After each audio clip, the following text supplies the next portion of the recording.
Wait a minute. Have you heard the Whistler?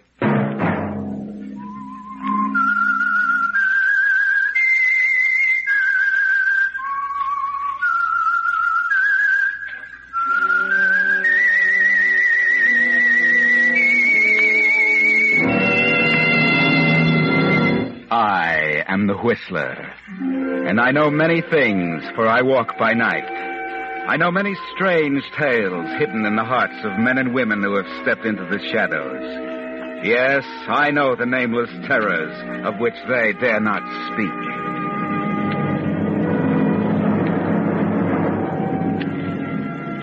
Yes, it's time for another strange tale by the Whistler. Each Wednesday evening at this same time, the Whistler brings you an unusual story of conflict and emotion. Tonight, My Love Comes Home.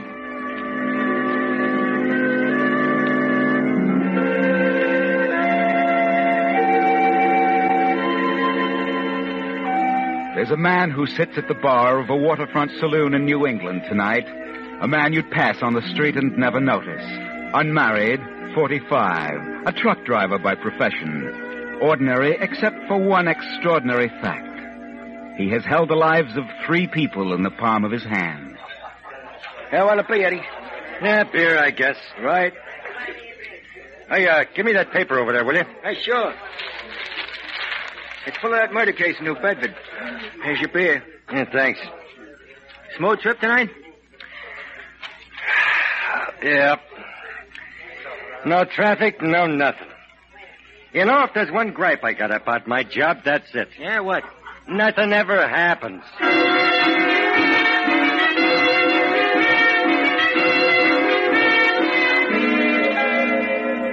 Yes, Eddie the truck driver, with the power of life and death over 3 people, continued to sit reading the paper in the New England bar and drink his beer. The amazing chain of events which had given him this power began 2 months before at an airfield in northern New Brunswick. Sam Hardesty, a bush pilot, sat in the office writing a letter. And if things go as expected, I ought to arrive on the 15th. I've looked forward to this for so long, darling, through all the long months in this God-forsaken wilderness. Huh? Yowie! 6 below and a 40-mile wind. Well, I never got that crate down tonight. What's doing, Sammy boy? Writing a letter to Helen? Ah, that's great. Like to see that. Loyal husband, devoted wife, month's leave, fireside, and slippers. What's wrong with that? Oh, nothing. It's great if it works. Don't worry. It works. Yeah, that's what Frenchie said. What does that mean, Bruce? Well, it means that sometimes it works and sometimes it doesn't. What about Frenchie? Well, he had a month's leave, only he didn't write his wife he was coming. Well? She was gone when he got home. Montreal with another guy. Well, so what? So, a guy away from home 6 months at a crack better be ready for it when it comes. They're all the same. There isn't one who'll play second fiddle to a DC-3. If that happened with Helen, I wouldn't want to live anymore. I seen it happen, Sam. A lot of times. Frenchie didn't write, huh? He wanted it to be a surprise. Hey, why don't you turn it up? I want it to be a surprise, too.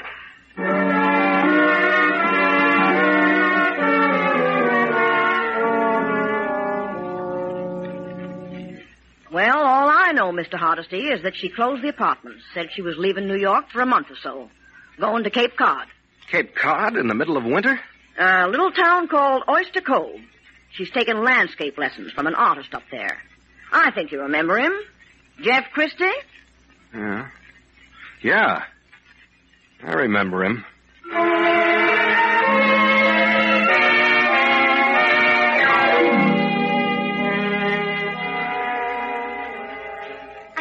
Well, of course, Sam, darling. Jeff and I didn't know what to think. You surprised us. Please, so. Helen, just a minute.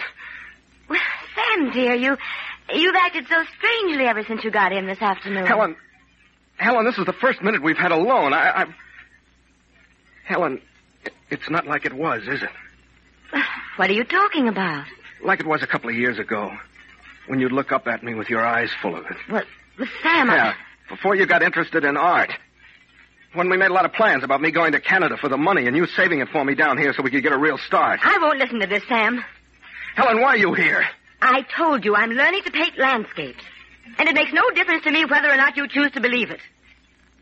Jeff said he thought you had promise. What does that mean? Whatever you want it to mean. All right, Helen, you needn't worry. I'll be civil to him. But you know the kind of guy I am. I'll never give you up to him. I'll kill him first. Sam. That's it, Helen. All right, Sam. That's it.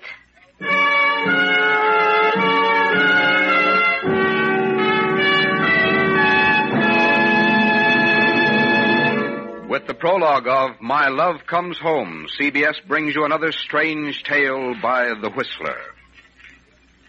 You know, it took 12 million determined young men to keep your home for you. Men who were willing to give up their homes and apartments and their jobs and families to protect yours. 3 million of these same young men now have no place to live through no fault of their own. And it's going to take a long time to build housing to accommodate them. And many of them, even men with families, are sleeping in automobiles in public parks. You can help by moving over just for the time being. By making any spare room in your house available to a veteran, and if possible, a veteran with a family. If you have space or know of any, call your local veterans organization or housing authority. And do it now. Now, back to The Whistler.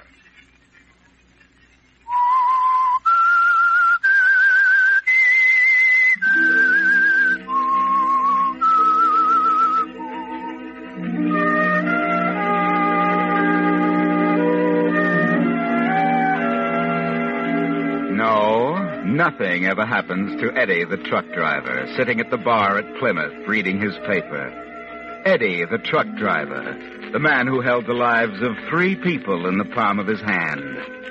One of the lives was Sam Hardesty's, only Sam didn't know it, did you, Sam? The world was falling around your ears on those first awful days at the Cape as you watched them together, as you tried to be civil to Jeff, as you promised her.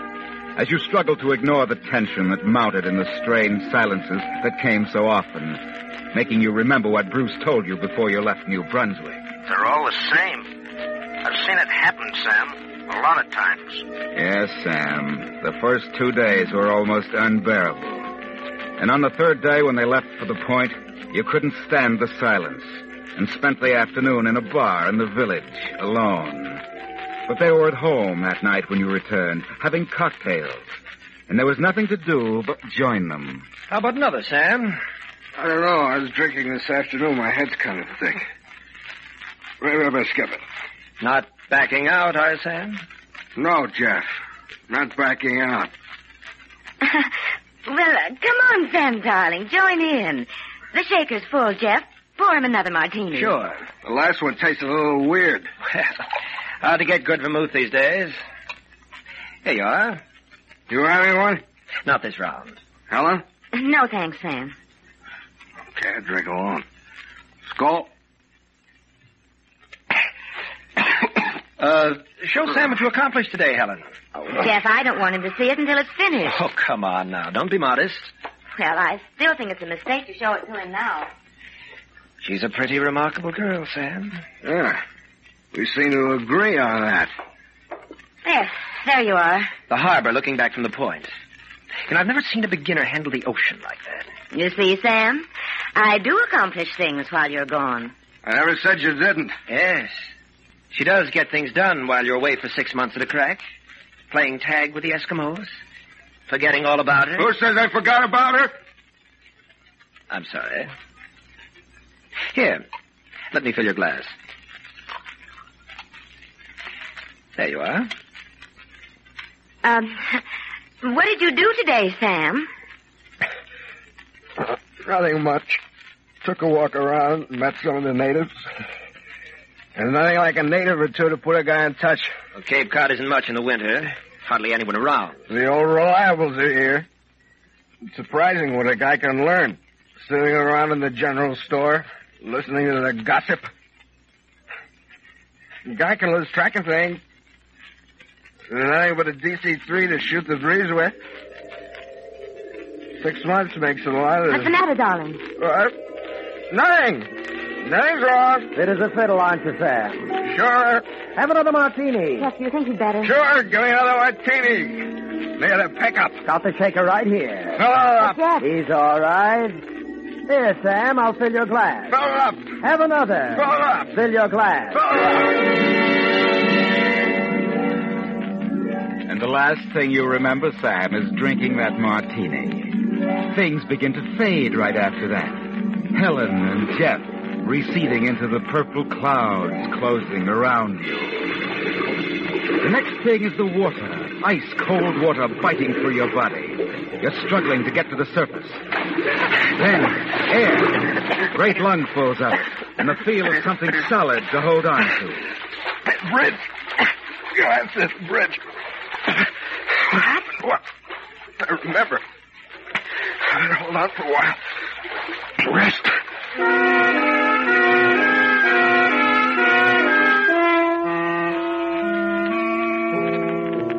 You cling to the bridge piling, Sam, fighting the tide trying to sweep you out into the Atlantic. You've hit your head somewhere and it aches. But the cold water has cleared it so you can think. Where's the drinks? The drinks were drugged. They tried to kill me. A half hour later, you're staggering through the little village of Oyster Cove, dark and silent in the hours before dawn, past a row of cabins facing the sea, vacant for the winter. You find a piece of scrap iron and break into the last cabin. There. And a minute later, you're wrapped in a blanket, resting, thinking it through again. There's a blackness inside you, a hopeless heavy weight in the pit of your stomach. A feeling that there's nothing to live for, and a strange half-wish that they'd been successful when they tried to kill you. Then your eye strikes something on the wall in the corner. Phone. I wonder... Number, please. Still connected. That's a break. Number, please. Number, please. Operator, give me the... No, wait a minute. No, not the police. They tried to kill me. They committed murder. At least it was in their minds. Why shouldn't they suffer for it? Why shouldn't they suffer for it? Number, please. I want long distance, operator. Get me the night editor of the New Bedford Gazette.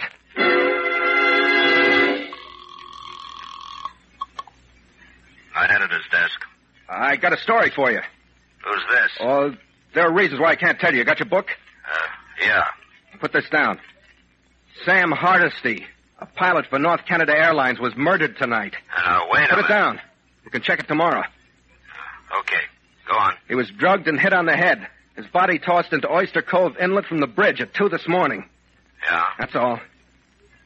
Who are you? I can't risk getting mixed up with the police. I know it's true because I saw it happen. You realize I'm going to check this? That's great. Check all you want. No telling what you'll uncover. Fair enough. Okay. You take it from there.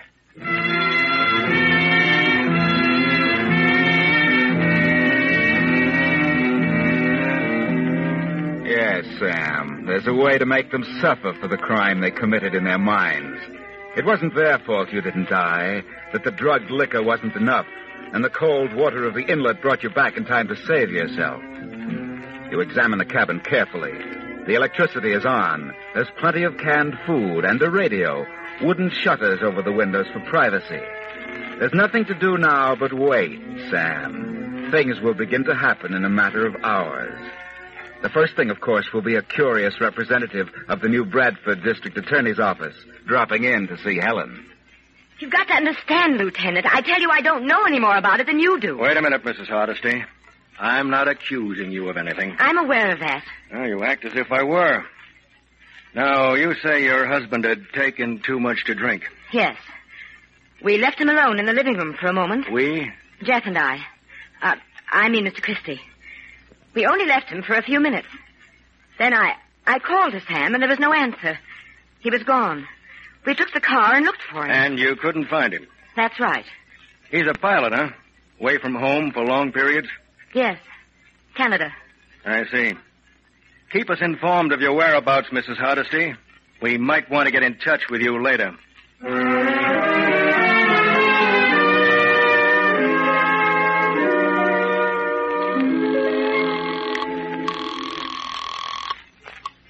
Strickland speaking. Hello, D.A. Lieutenant Johnson. I just talked to them both. Nosed around town a little bit, too. What about it? Could be. The Makins are all here. Still might be a hoax, but we can't take a chance. We'll drag the inlet tomorrow. Right. And by the way, Chief, about the release to the newspapers, I'd say something to the effect that an anonymous phone call was received indicating that there might have been foul play in connection with the disappearance last night of Sam Hardesty, Canadian bush pilot. Police were unable to trace the call and suspect it might be the work of a crime. Since there is no evidence Hardesty is actually dead. A search of Oyster Cove Inlet is planned for tomorrow. Now the football scores. No evidence. Nothing to indicate I'm dead. Now, I'll have to make some evidence.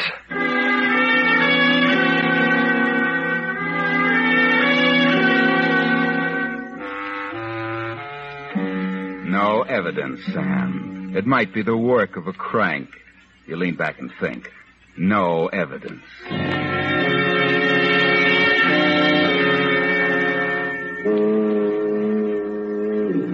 The fog is thick over the inlet that night when you arrive at the bridge. Look it over carefully and listen for a minute. It's deserted, quiet as a tomb. You prick your finger, put a few bloodstains on your initialed pocket handkerchief. Hang it from a bush near the shore as if it had blown there. You find a skiff at the jetty. Row out to a line of lobster pots anchored near the bridge. Pull up the nearest one. Take off your wristwatch, break the band, and smash it on the gunwale of the boat. Tangle it securely in the lobster net and let it down again. The newspapers ought to have a fine time with that. Hello, press room. Listen, hold everything on the afternoon edition. Take this new lead on the Hardesty case. You ready? Police announced a startling new development in the Hardesty case early today when the missing man's wristwatch Was discovered tangled in a lobster net anchored near Oyster Cove Bridge, purported site of the murder. A bloody handkerchief bearing Hardesty's laundry marks and initials was discovered in a patch of underbrush near the site. Current opinion is that the man was murdered, his body thrown from the bridge and carried out to sea by the receding tide. Mrs. Hardesty and Christie, last to see Hardesty alive, were ordered to report to New Bedford for questioning.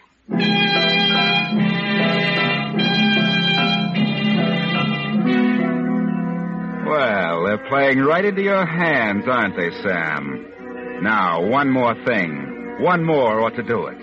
They're both in New Bedford now, and the house on Shore Road is vacant. You still have the key, and you remember an item in the living room you might be able to use. Yes, Sam, one more ought to do it. 2 hours later, you're back. You place the item on the table before you, get out pen and paper, and begin to write.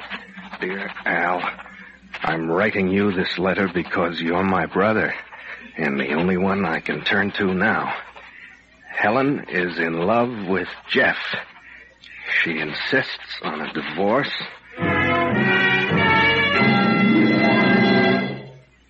Where did you get that letter, Lieutenant? Now, let me finish. She insists on a divorce, but I can't go through with it.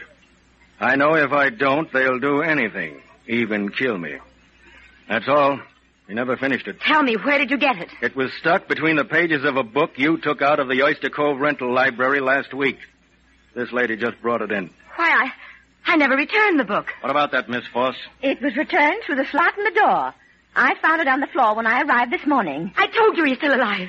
That proves that Sam wrote that letter. It's in his handwriting. Sure he wrote it. Question is when. The library's only open 1 day a week. It could have been returned any time after last Wednesday. I tell you, I was there in the house yesterday. He broke in last night when I was gone and stole it. I'm sorry, Mrs. Hardesty. I don't believe you. You and Christie report tomorrow for the preliminary hearing. That's all.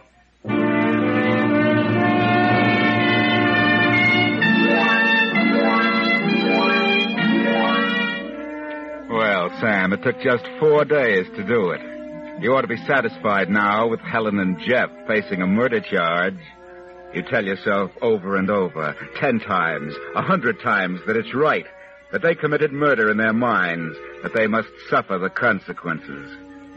It's midnight when you leave the cabin and walk down to the deserted road. 2 a.m. before a truck finally comes by and stops for you.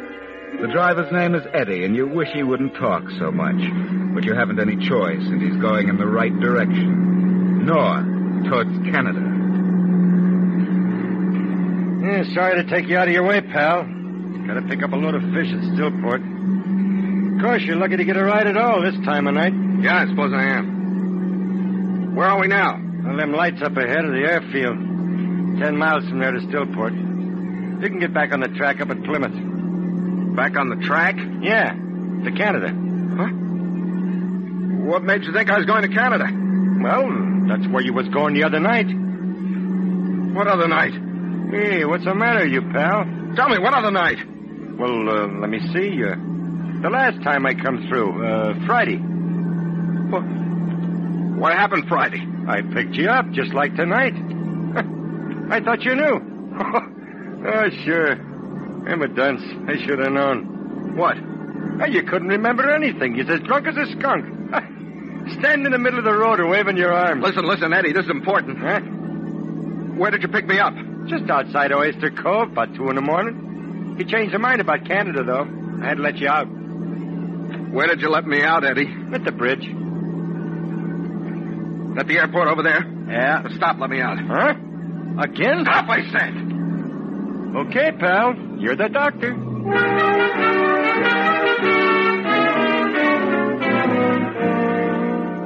A million things hit you at once, Sam. She was telling the truth.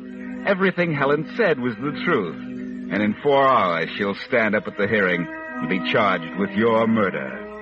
There's one way you can stop it, Sam. One way you can get there in time.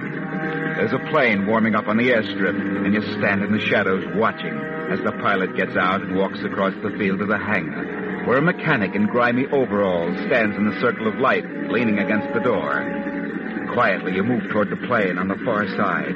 You can see they're talking. They can't see you. Better gas her up, Marty. Ready to take off.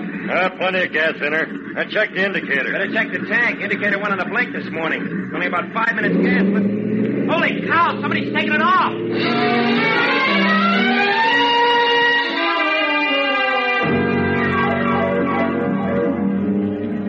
It was the only way, Sam. You'll have to make it right later. The lights of the airport fade behind you as the plane swings southwest toward New Bedford. 5 minutes, 10 minutes, plenty of gas. You're sure now that you can get there in time to stop it. The shortest route lies straight across the wide mouth of the Sound, and you look down at it, stretching below like a huge funnel, with the Atlantic at one end and Oyster Cove at the other. Then it happens. The motor begins to cough. You look around at the indicator, full tank, enough for 3 hours. Frantically, you work the throttle. It's not gas, there's plenty of gas. It's the fuel line, maybe, or the pump. I gotta make it, baby.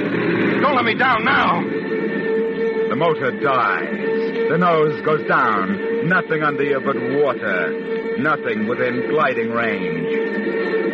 You're going to crash, Sam. You pull back the canopy, start to climb out of the cockpit.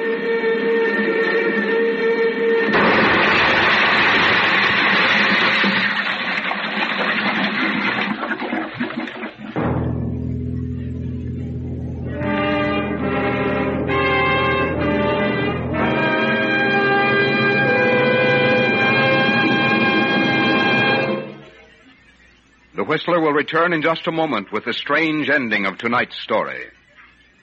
This is an emergency. This is America asking you to move over and make room for a veteran. That extra unused room, that attic, that garage, any kind of shelter to keep these men and their families under a roof. If you have such a place, or if you can make one available, communicate with your local veterans or housing agency. But do it now. This is an emergency. Now back to The Whistler.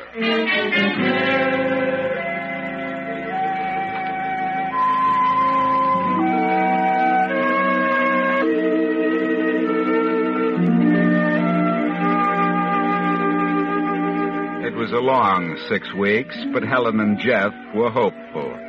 The state didn't have much of a case. The disappearance of Sam Hardesty was still a disappearance.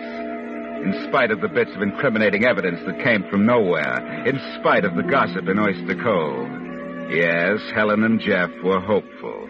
For one very solid reason. They haven't got a case without a body. You've got to remember that.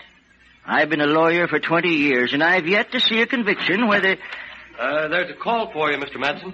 Thank you. Excuse me a moment, will you? Of course. Chin up, dear. We're going to make it. I don't know, Jeff. I don't seem to care much anymore. We did kill him. If he's alive, he'd have shown up somewhere by now, and it doesn't... Please, Helen, darling, you've got to pull yourself together. We're going to pay the piper, Jeff. We tried to kill him. Put the drug into his drink. It doesn't matter what happened after that, don't you see? That was the crime. The planning, the decision to do it. Just because he walked out somewhere before he could go through with it. You see where that leads? Mr. Matson believes in us, Jeff. It's his business to believe in his clients. His job is to get an acquittal, and that's what we're paying him for. Wait a minute. Here he comes. It looks like something's wrong.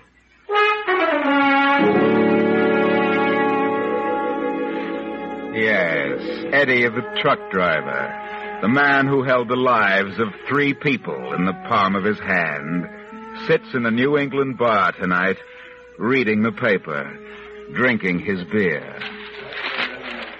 Yeah, can you beat this, Alec? Listen. Christie and Mrs. Hardesty plead guilty.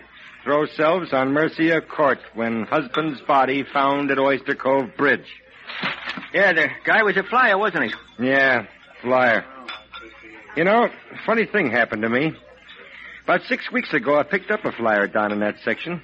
Said he was going to Canada. How about another beer, Eddie? Wonder why he made me stop at the airport that night. Wonder it could have been that same bum. That's crazy. Nothing ever happens to me. Yeah, Alec, give me another beer.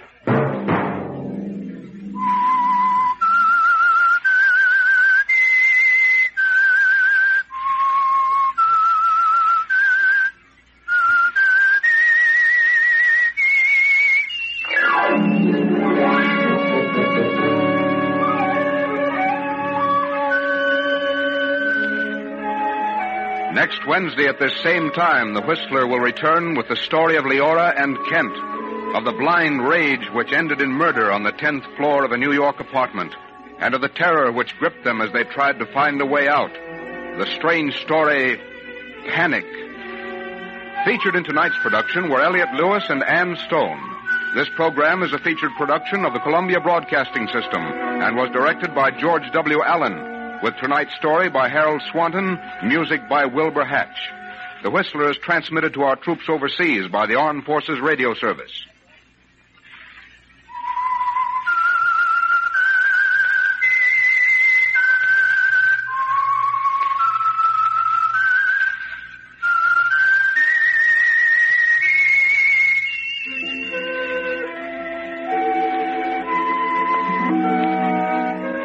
This is CBS, the Columbia Broadcasting System.